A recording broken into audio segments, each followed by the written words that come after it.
Hey, everybody. It's Dave here from Vikings First and SKOL, and we're at the 2-minute warning.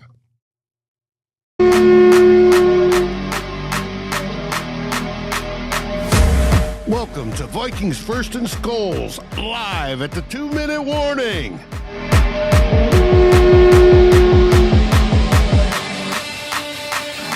Next. And I'm back. What a crappy day. What a ugly loss. This is horrible. I want to welcome everybody here. We have Peter, we have Freddie, we have Steven, we have Chris, we have Chuck. We got Vikings news today watching. Welcome to the show. Biggs, yes, great question, my friend, great question. Anthony Tollinson's here. SKOL to the Bowl is here. Yes, good to see you, my friend. And I think that covers just about everybody so far that has shown up. I appreciate you showing up. We could talk about this ugly, absolutely horrible loss. Yes, Mary, it's been painful. George termed it, well, hot garbage. And I can't disagree. All right. Green Bay's even got the backups in. Well, wonderful. And they just got a first down. Oh, well, yes. Freddie saying, okay, JJ is a bust. Well, we'll see. It's bad. I even said in my chat that after JJ run got hit hard, he'd turn, catch fire, and then he throws an interception the next play. So, hey, score one more. I apologize to the fans. I was in support of this team. I don't have access to the game, but that's maybe a blessing. It is a blessing. Score one more. You wouldn't have to see this painful, absolutely garbage of a game. It is bad. And the Cheesers get the first down. Yay. Chevy saying, I don't know what's worse, my ex going through PMS or playing of the Vikings. Coaching or playing, they both suck. Well, your ex, well, I love all women out there, but the PMS deal, I've lived through it too. It's rough. It is rough. Mary doesn't even know what to say. And seeing them do the SKOL chant. And as the clock ticks down to 0, your Vikings have lost this game. Green Bay 23, Minnesota 6. A lousy 6. Oh, it was horrible. What was our offense in the second half? Like 4 yards? Something stupid like that. This is going to be interesting. Boy, I can't wait till Sam gets revenge next week, and you know he will. You'd be out of alcohol already. I hadn't poured one yet. I wonder who hates KOC more than Thor. Bring Gruden in for head coach. Hey, it makes me wonder. He doesn't seem to play QBs to their strengths. That's what I'm getting from it. Does he help QBs? Yeah, the ones that can play to their strengths. Minus 22 yards. Was that it, Biggs? For the second half? That's crazy. Absolutely nuts. How many more games of this JJ garbage are we going to see till it's Brosmer time?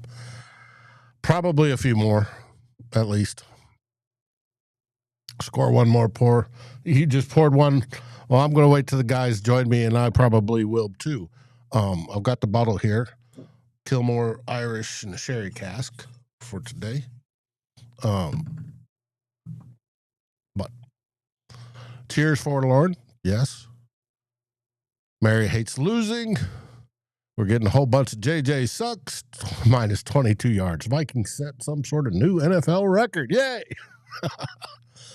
God, this team was bad. Bad, bad, bad. And there's Freddie. All right. JJ has his strengths. News to me. We'll find out. I am going to bring in my partner on Saturdays, the better half of two old bloggers, Mr. Darren Campbell. Darren, I see you have a tsunami hazard. Okay. And there goes Darren. He was having internet issues up in Canada yesterday. I wonder if it's continuing today. Darren, can you hear us? I can. Good. I see you wore the tsunami hazard shirt. Is that what we saw? A green tsunami? Defensively, yes. Unfortunately, this offense is very limited right now with JJ McCarthy as your starting quarterback. I don't know. And what's concerning is that after I thought he showed some progress in the Detroit game, he's getting worse. Yes. And that is not the way we want his trajectory to be going. We're looking for a little bit. I'm not asking, although it'd be nice, I'm not asking for him to throw 250, 300 yards and complete 70% of his passes right now, but better than we've seen the last. Good to see you. I haven't seen you before. Sorry to interrupt. Yeah, but better than what we've seen here. He just looks like he doesn't know what to do anymore. That's just it. He doesn't. Like the total rewrite of his brain is not working. It's not taking. It's like, I understand the play calling, and early in the game it sort of worked. Like the running game with the 5 offensive linemen we had, we were getting pretty consistent, good rushing yardage on it, but the quarterback just can't complete 2 or 3 quality passes in a row right now. And so it's pretty tough for your offense to move the ball. This ain't college. This ain't Nebraska 1980s, 1970s running the wishbone and they're getting 8 yards per carry all the time. It's the NFL. So sometimes you're going to have a 2-yard gain or a 3-yard gain, and you're going to have to pass the ball to get a first down, probably several times in a drive. And JJ McCarthy cannot do that right now. And I don't know I don't know if the Vikings win another game the way things are going right now. I think they will, but the way this offense is playing now, you can't win football games like with what we've seen the past 3 weeks. And I feel really bad for the defense, because what are they supposed to do? If they don't pitch a shutout almost, you're coming out on the losing end with the way the quarterback's playing right now. Like I said, this is tough to watch. I'm sure Tyler's going to get on here and be beside himself with what stuff. I can't really blame. You can't blame the offensive line. Like, I feel like this is all tied to the quarterback and what he can't do right now, which seems to be just about everything. Right. Including stepping out from under center. Yeah. Oh, yeah. So, yeah, and even when you make that little mistake, like the Myles Price doing what he did on that punt, like, that's not a smart play. But if you've got a quarterback who's playing well, you can overcome that bonehead play and that turnover and Green Bay getting a 17-6 lead. You've still got a shot, but not with this quarterback right now. You don't. Right. I agree wholeheartedly. We had so much hope. We did, and and of course the hope is still there, Dave. But this is not the way you want JJ McCarthy going into the offseason if he doesn't right things very quickly here. And from what I'm seeing, like I said, he's getting worse. I'm losing a lot of faith in that happening this season. like he's right now, he's the worst quarterback in the NFL starter. Like I haven't watched Cam Ward play at all this year, but we know Ward does not have nearly as much to work with as JJ McCarthy does. So for the results to be what JJ McCarthy's been putting out lately, with when he's got Justin Jefferson and Jordan Addison, who they did not throw to once today, and he's just got to be. He's the worst starting quarterback in the NFL right now. Mm-hmm. I think he is. I think he ranks the worst. Yeah, he was, but today I think just solidifies that ranking in my mind anyway. If even if the stats were saying that coming into this game anyway, and Green Bay's got a strong defense. They do some things very well, but they've also had games this year where they've been scored on, and they've been. But hey, man, we're going to be. I don't know how many times we can say it, but quarterback. When you can't do much, it's pretty hard for your offense to have any success. And the Vikings had very little today. Mm-hmm. Mm-hmm. God. Crazy. Now, was it Davey Chase that said we should have tanked for Drake May? I see that coming up in the comments. Northvia says, Clownell is the problem. Well, I don't think that the offensive line had its best pass blocking day, particularly in the second half. But when it's 3rd and 15 and you got to drop back and hold the ball a little bit longer to even have a shot at a first down, and Green Bay knows that you're not going to run the ball, that does put pressure on your offensive linemen and your tackles. Now, they got to win those battles most of the time, and in the second half, they certainly didn't. But, hey, man, Brian O'Neill's been a pretty good player for a long time for the Vikings, and I think he's still been pretty good this year when he's been healthy. Did he have his best game today? No. Do I think if he played lights out and had the best Pro Football Focus grade he's ever had today, would that have made a difference with who is throwing the ball? Absolutely not. Yep. Boy. It was frustrating. I'm not as pissed as I normally would be, Dave. If McCarthy had been playing a lot better and he just stunk it out today and that was a bit of an aberration, I would be madder. But I've kind of resigned to what I saw today, which is going to be probably depressing in a month or so. And it's me too. I just poured my first whiskey, so it was just the fact that we have the talent, at least on paper. Oh, and it's not coming together at all. No, it's not coming together at all. But Justin Jefferson's going to struggle to get 1,000 receiving yards for the first time in his career, the way things are going right now. I think he's at 750 or thereabouts. Mm-hmm. Can he string together another 300 receiving yards in the next 6 games with the way McCarthy is playing? Debatable. Well, it was still 6 games, so that's 50 yards a pop. You would hope. I don't know. Yeah, I don't know. Jefferson had 48 today. Yeah, 4 catches. I think he.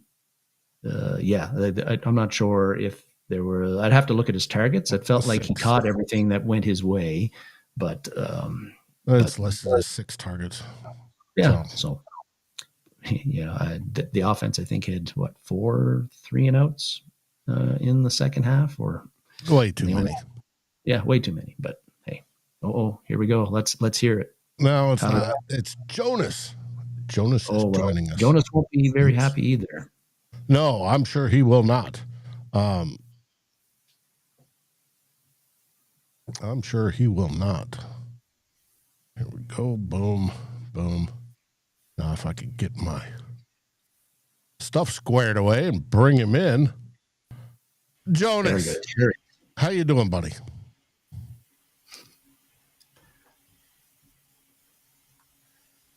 You're muted for some I don't reason. know. I'm not muted. I just don't have words right now.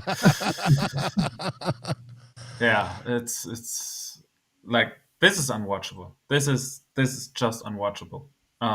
There's no way around that, and there's very few things that you can call out as positive. It's just, yeah. I don't know what to say about this. We have the best place kicker in the NFL. Yeah, and a good punter. I was about to say the kickers are doing well. That's it. But it's just folks in the chat are just hammering it. It is what it is. But as we see right now, the Giants are leading the Lions with 2:50 to go. Lions got the ball. Yeah, they just stopped the Giants on 4th down, on 4th and goal.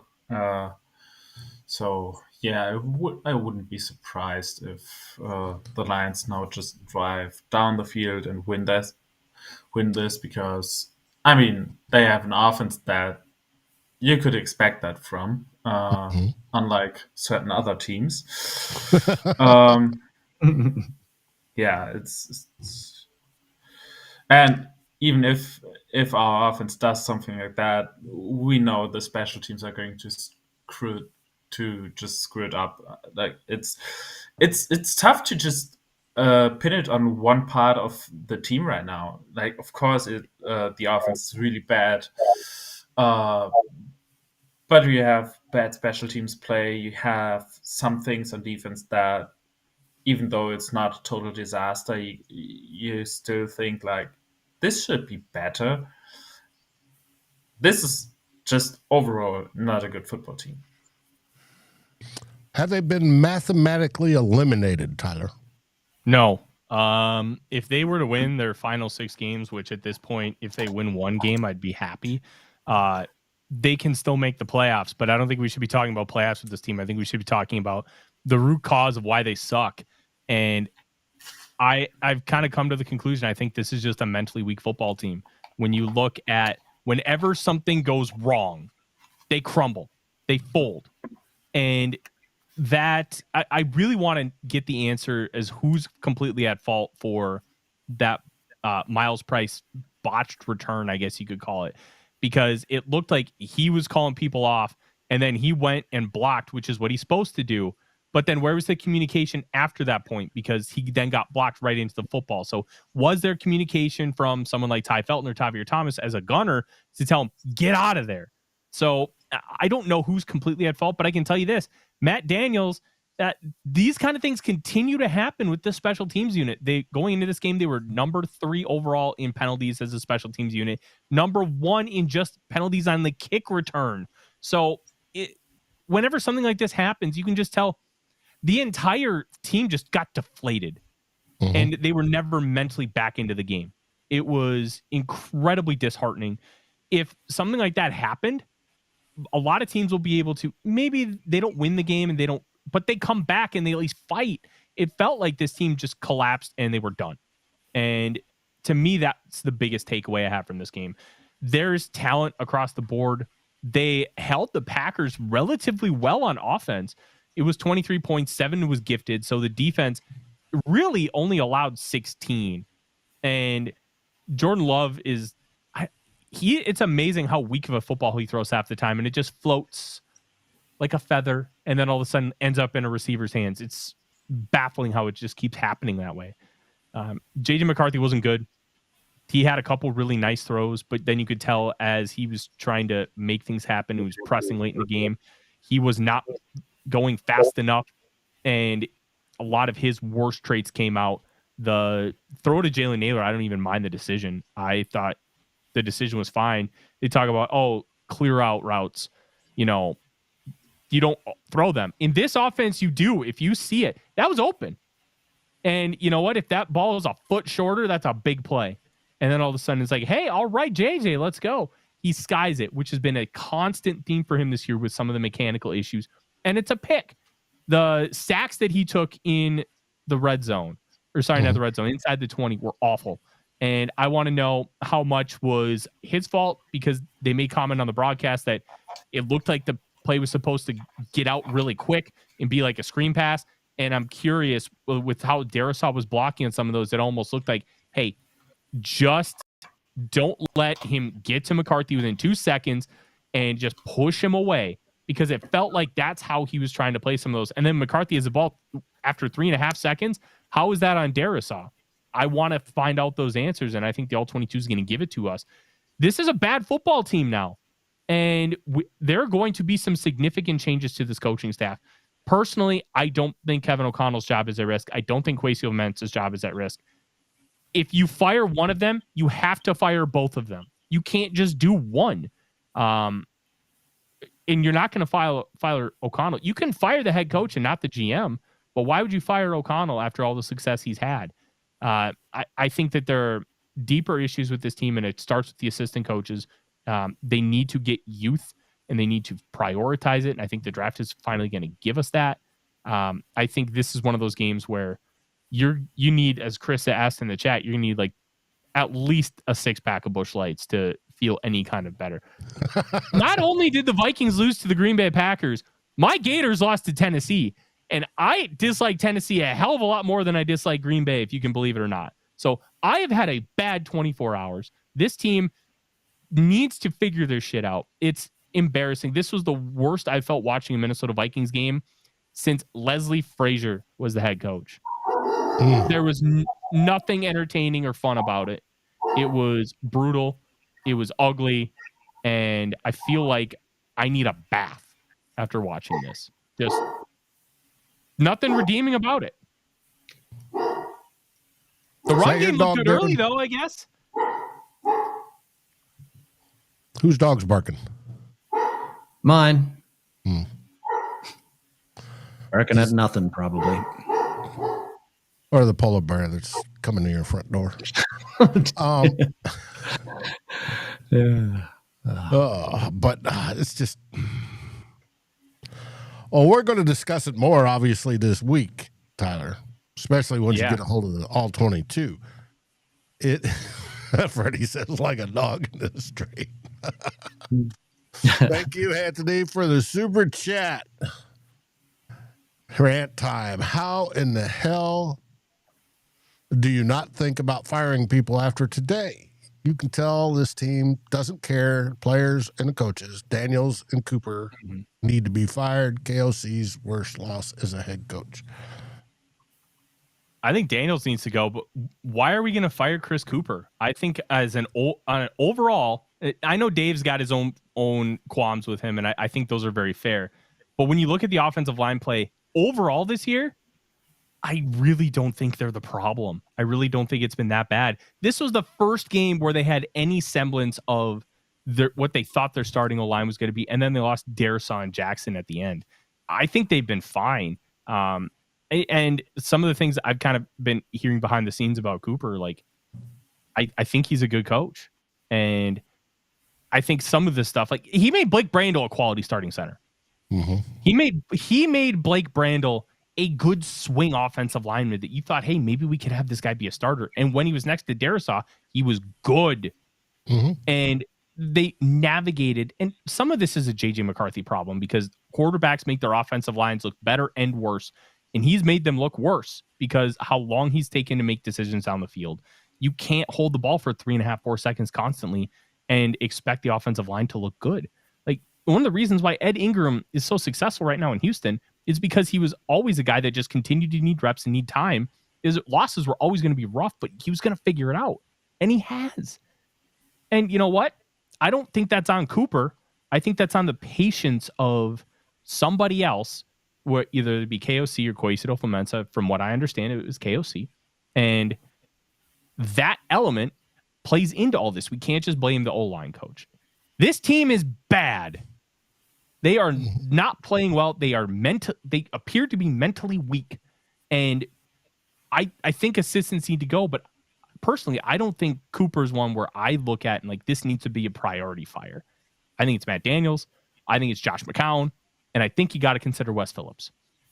It's this is just brutal. It's a brutal situation. That'd be a lot of turnover in one season for. Yeah, but it can happen. It can. I guess anything's going to be up in the table if they finish 5-12 or 4-13, which is kind of what they're looking like they're headed for right now. I don't even know if they could beat the Commies, even if Jaden Daniels doesn't start, for what I saw today. And yeah, I don't know. I think like Daniels, I guess he would be like, you fire him because of the penalties, I guess, but then Price has been really good and as a returner, and I think Daniels is a guy who identified him. Reichard's lights out. Wright has bounced back from his punting.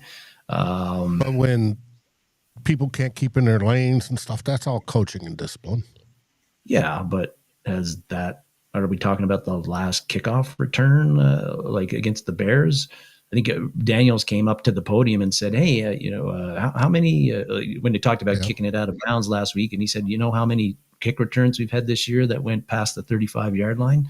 I think it was 3, including the one that they gave up against the Bears. So, that if you're the special teams coach, you could you look at those stats. You could say it would have been actually malpractice to have the kickoff because you've generally been stopping them from having those explosives. So I don't know. Like, fire Daniel, sure. Does that make your quarterback any fucking better? No. You know it's bad when a Canadian is saying the F word. I just got to say that. I saw Pay's hopped on briefly. Pay from the Frustrated Chicago Sports Fan channel. He's less frustrated lately. Right, and they just turned over the ball to the Steelers. They lead right now 31-28 with 1:29 on his game. But hey, and they didn't get to play Rodgers today. Aaron Rodgers sat out, even though he was whining about, "Hey, I got no heartbreak. You don't have to hate me, Chicago." I thought Mike Florio had one of the funniest tweets I've ever seen. Aaron Rodgers owns the Bears. Today he's leasing them to Mason Rudolph. Just that's one of the more clever things I've read in a long ass time. Mm-hmm. Just Dave, I had to bite my lip pretty hard at times in the second half from yesterday when I was saying, "Oh well, you can't put Brosmer in, no way, no, you got to let McCarthy." I was just like, I could almost go for a Spurgeon win at this point. Compared with what I'm seeing here. Well, if there's no improvement, I'm at the point where,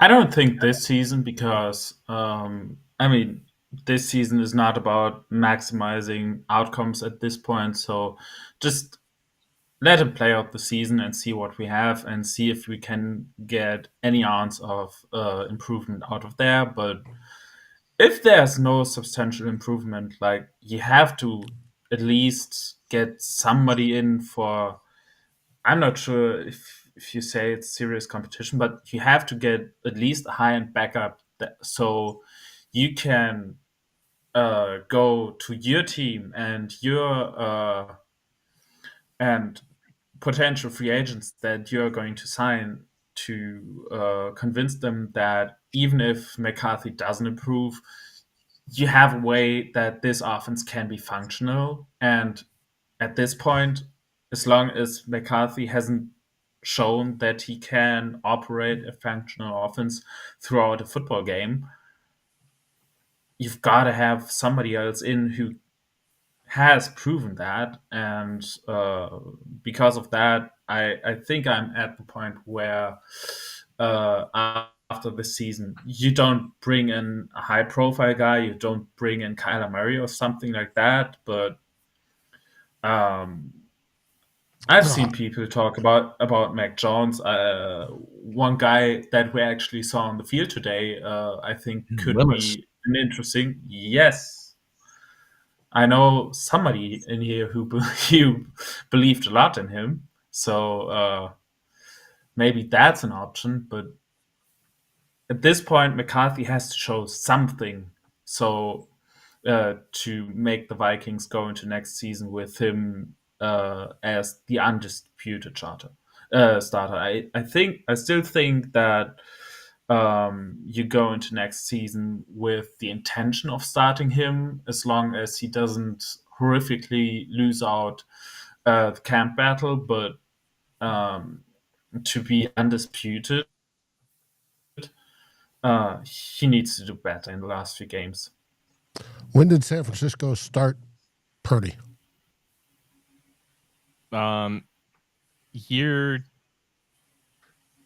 So Purdy got some run as a rookie because remember Trey Lance got drafted in 21, and then 22 in second game he broke his ankle, and then I think Purdy got some run at the end of the year, and then year 2 he won the job from Lance, and that's kind of how that ended up happening. It was more of a circumstantial thing than anything. Mm-hmm. Didn't Purdy take them to the championship game as a rookie?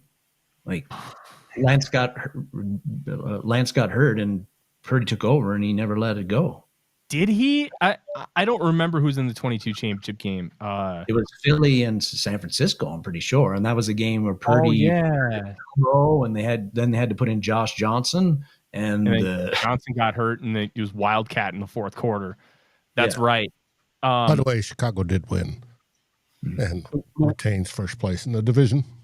The one thing that's really interesting to me is Kevin O'Connell's words talking about that organizations fail young quarterbacks before young quarterbacks fail organizations. At what point does he just say, you know what? This guy is Josh Rosen and we need to cut ties now. We're 6 games in and I've been mostly a defender, but it's getting worse and worse and worse and worse. Like, we're getting to a point where it's like borderline catastrophic, where we thought we saw improvements in the first half and then it just all collapsed in the second half. Like, what's the deal? Why can't we get any kind of consistency with him? Why is it just one decent throw and that's it? Like, I get he's 22 years old, but this is atrocious. It's atrocious on every level. There needs to be some kind of improvement over the last 6 games. Otherwise, like, there may be a non-zero chance he's gone next year. I don't want to think like that. I don't want to be like, hey, they should cut ties, because I do think there's talent worthy of development. They're obviously saying the right things publicly about him, but it doesn't matter how good you practice if you suck on game day. It really doesn't. Yeah, and we saw Aaron Jones go over to him at the end of the game and trying to giving him words of encouragement, I assume, and you know, there'll be better days ahead. But those guys, their belief is going to be gone at some point in time as well. I don't know when they'll reach that, but a few more performances like this, and they may get there. Freddie, no, Drake May is not 22. He's older. No, he's 22. Is he? Maybe he turned 23, but he was a third-year junior, just like I J.J. thought McCarthy. he was a year or two older. No, McCarthy. Jaden Daniels was 23 coming out. Maybe that's what you're thinking. Bo Nix was also 23. Penix was 24. But Williams, McCarthy, and May were all 21. May turned 23, not in May, but in August. Mm-hmm. Hey, it is what it is. We're going to be talking about it much, much more as the season winds down. And just to think, we got 6 more games. We do, and it's going to get awful. It's starting to sound like a threat. I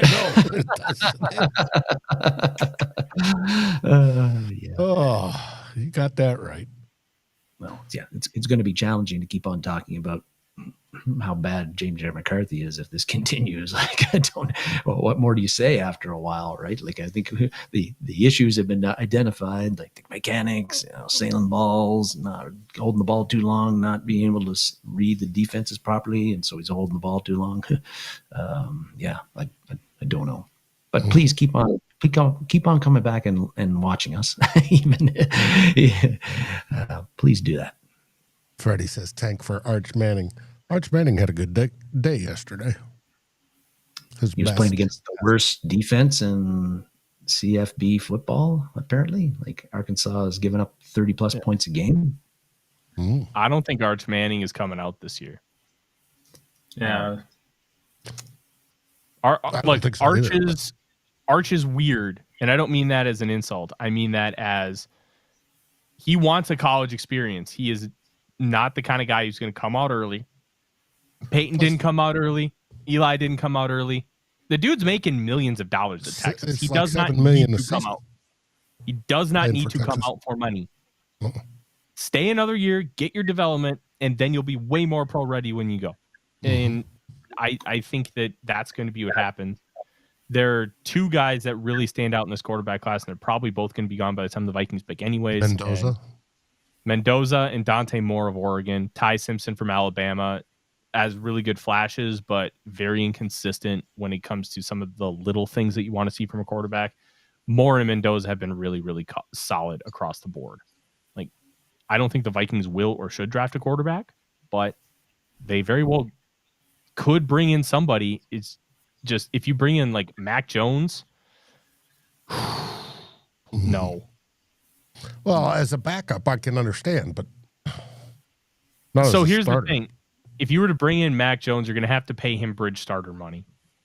And if you're doing that, it sets up different kind of expectations. To where last year you brought in Sam Darnold, there were no expectations because you had the rookie quarterback. And if Sam Darnold stunk for a game, you just put in the rookie. This is a different situation because now you have the rookie, the first year starter, who stinks. And then now you're paying a backup bridge starter money. It creates a poor dynamic. I still think that they're going to end up with Anthony Richardson and they're going to just let them both duke it out. That's kind of my theory. We know how much O'Connell loves him. We know that they tried like hell to go get him. Damn Giants. I think that's what ends up happening. But they got to figure something else out. Gibbs just busted one in overtime and make it 33-27. Yeah. Oh, shit. Okay. My wife will love that. She's got Gibbs on her fantasy team. Again, we don't know what the Vikings think about Mac Jones. We do know they saw him up nice and close last year when he started in Jacksonville because Trevor Lawrence couldn't play, and he did not play very well. I don't know if that's something that would stick in KOC's mind or whether he takes more of the body of work he's seen this year under Kyle Shanahan in San Francisco, even though Mac Jones has not had, any of his, for much of the year, didn't have Kittle, Ayuk, his main pass guys to throw the ball to haven't been available to him, and he's still been able to play pretty decent football, I think. Yeah. I do. Richardson would be interesting, Tyler, but a lot of risk there, right? Like his issues, staying healthy, inaccuracy. You pair that with like you'd want to bring in somebody with McCarthy who you think, well, the upside isn't there, but at least if he gets in there, he can play at this level. And I don't know if he suggests Jameis Winston. Oh man, Winston is just Nick Mullins with sound bites. Like there's draw there, but if you want what Dave's talking about, like that kind of consistency, you ain't getting that with Jameis Winston. Absolutely not. You're going to get games where it's like, oh, this dude throws for 4 touchdowns. The next game he throws for 4 picks. There's a reason he's the only quarterback to do the 30 and 30 thing. Like, if you want to have fun, get a guy like Winston or Mullins. If you want to be serious and try to win, that's not the route you want to go. Which, I mean, at this point, maybe that is the route we should go. I don't know. This has been a very, very frustrating season to watch because it felt like with solid quarterback play, this team could really make a Super Bowl run, and they're not even close. Not even close. Nope. That's a shame. But it is Thanksgiving week now. Yep. Which will be busy because we got a show tomorrow night. We're going to have a show Tuesday. We'll let you know when and which show, probably X's and SKOLs.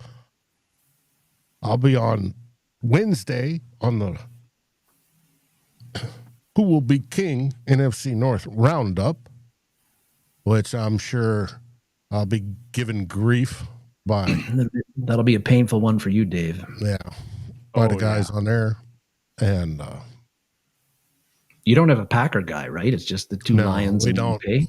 We could never find one that would stick. Yeah. We had one where he got fired because he was doing things he wasn't supposed to on air. And do tell. I don't remember that. I'll tell you afterwards. And then there was we couldn't get any Packers representative to join the network, and it was a shame. We've solicited quite a few of them, but nope. So it is what it is, and we'll have multiple shows throughout the week, including Thursday on Thanksgiving Day. Probably they'll be pre-recorded, and we'll go. But we want everybody to have a great holiday week. We do not play on Thursday, which is a good thing in my books. But hey, it's going to be a busy week. But I want everybody to stay safe. Enjoy the holiday. Eat tons of great food and great beverage and tons of pie. Strawberry rhubarb. Hey, if I can get it, that's going to be one of them. Jonas, what are you going to be up to this week? We'll have to see. I think it's my turn again this week on the podcast, and I'm not sure if I'm looking forward to that, to be honest. Otherwise, it's going to be probably a pretty normal week, especially since we don't have a holiday this week. So, yeah, another week. Hopefully not thinking about the Vikings too much, because this is probably going to ruin it. Not going to say that my other sports teams are doing better. I wish they would be. I wish I could say that, but that would be a lie. So yeah, maybe not think about sports this week. Well, it was a forgettable game we just watched. So, Well, to remember, the Packers won 23-6, and we had minus 22 yards of offense in the second half. Yeah. Bad. The end. With that, what do we say, gentlemen? I'm going to Mexico. Like I said, everybody enjoy their week. Stay safe. And SKOL Vikings, always. Yeah, SKOL Vikings. Even. Thanks for watching. Please like, subscribe, and ring the bell. And share this episode with your friends and even your enemies. We'd love it. Thanks for watching Vikings First and SKOL. We are part of the Fans First Sports Network, and we appreciate each and every one of you. SKOL.